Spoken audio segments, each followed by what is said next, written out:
This is a Class C violation. Your unauthorized vehicle is being impounded immediately.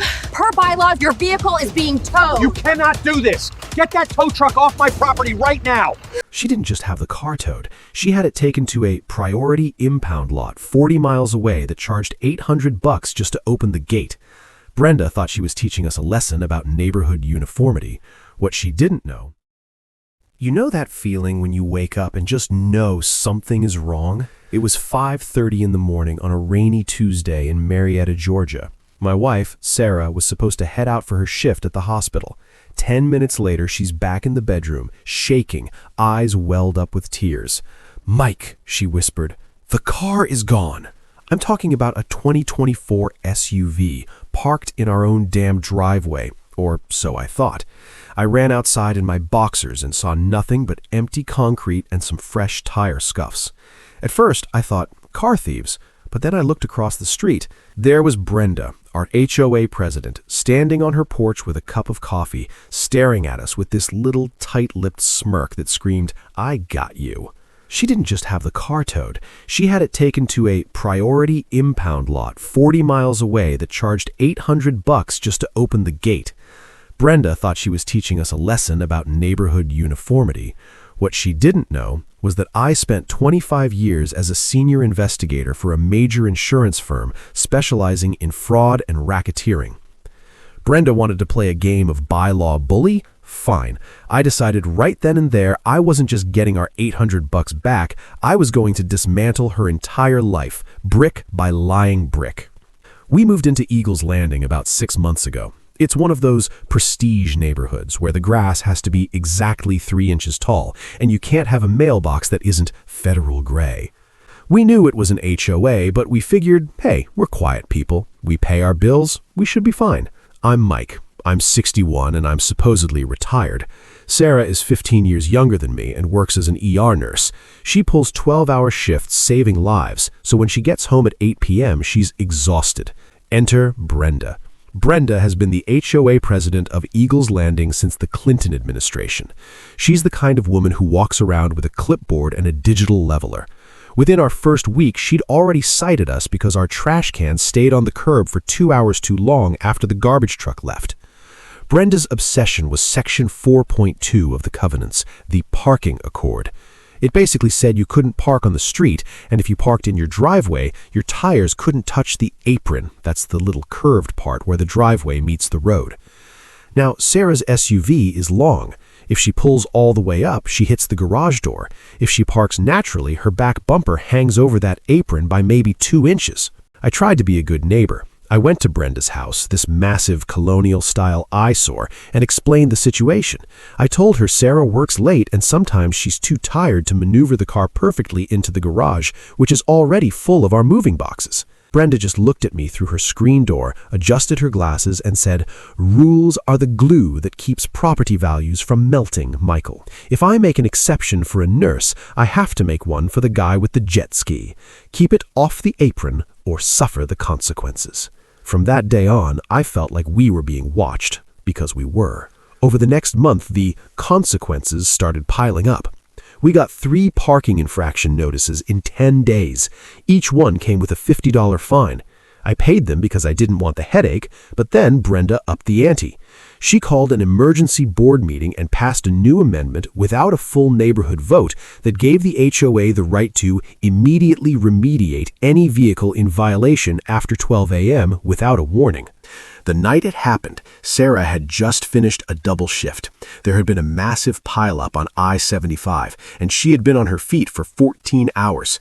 She got home at 1:30 a.m., bone-tired. She parked, her bumper probably hanging an inch over that apron line, and collapsed into bed.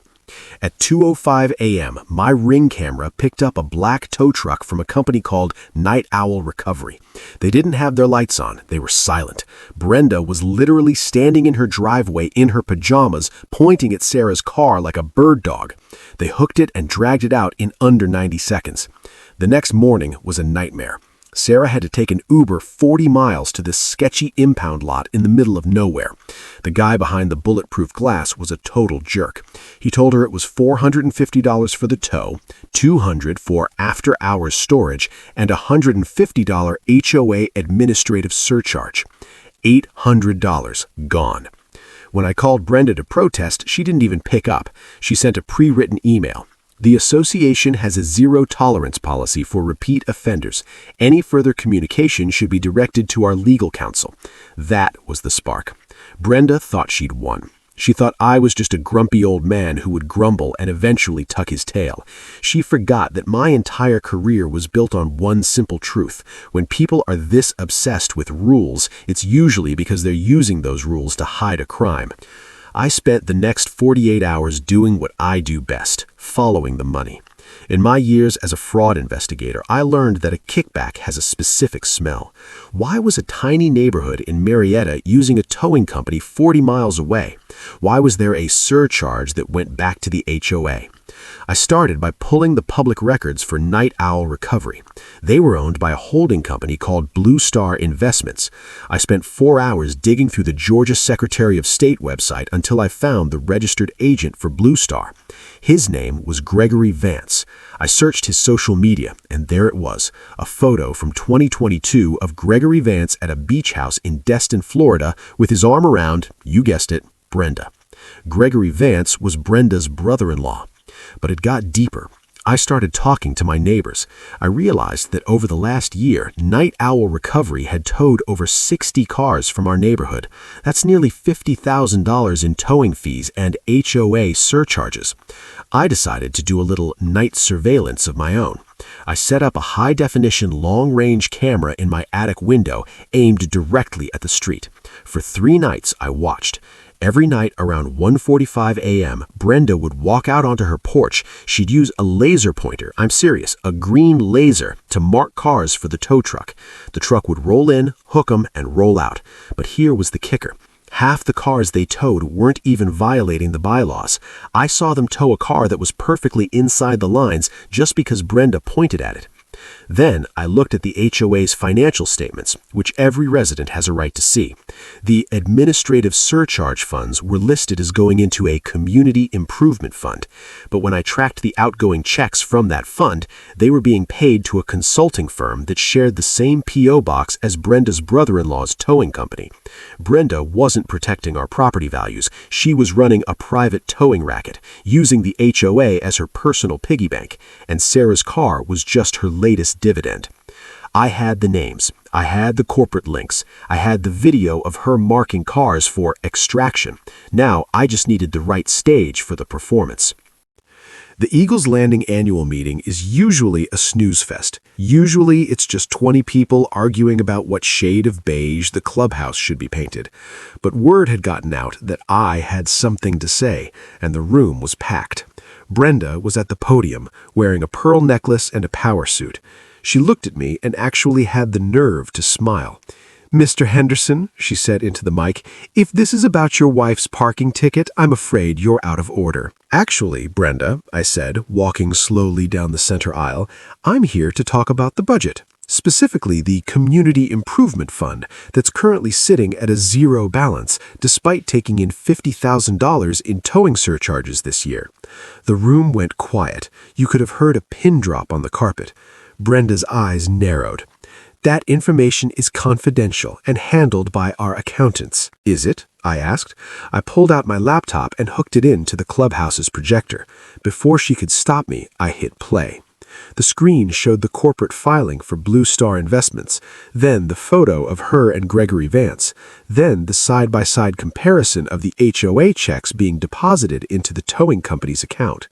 "This," I said, pointing to the screen, "is a violation of the Georgia Property Owners Association Act. It's also a clear-cut case of self-dealing, breach of fiduciary duty, and, if the Cobb County DA agrees with me, which they usually do, it's felony commercial bribery."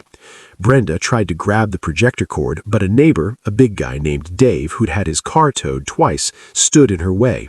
"I'm not finished," I said. "I also have 48 hours of high-def footage showing you marking vehicles that were legally parked, just to hit a quota for your brother-in-law.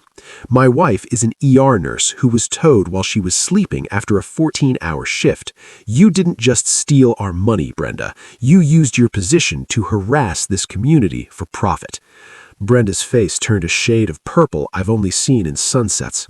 She started screaming that I was defaming her, that she'd sue me for everything I had. I just smiled. It was the same smile she'd given me in the driveway. "Brenda, I'm an insurance fraud investigator.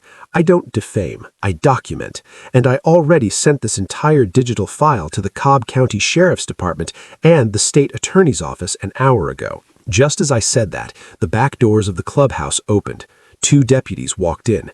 They weren't there for the beige paint discussion. The fallout was absolute. Brenda was arrested that night. It turned out she'd been skimming from the HOA for years, not just through the towing scam, but through maintenance contracts that went to other relatives.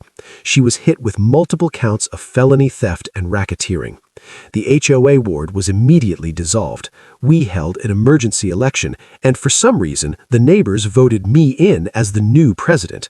My first act, we sued Night Owl Recovery and forced them to refund every single resident who had been towed over the last 2 years. Sarah got her $800 back plus interest, but the real win was the peace and quiet.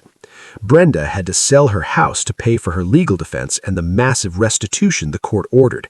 She's currently living in a small apartment while she waits for her trial. I hear the parking there is first come, first served. As for Sarah and me, we still live in Eagles Landing. The grass is still green and the mailboxes are still gray, but there are no more tow trucks in the middle of the night. In Georgia, we're known for our hospitality, but we also have another saying, "Don't kick a sleeping dog." Brenda kicked the wrong dog, and she found out that sometimes that dog has a very long memory and a very good beta connection. The next time an HOA Karen tries to tell you your bumper is an inch over the line, take a long look at her books. You might just find that she's the one who's out of bounds.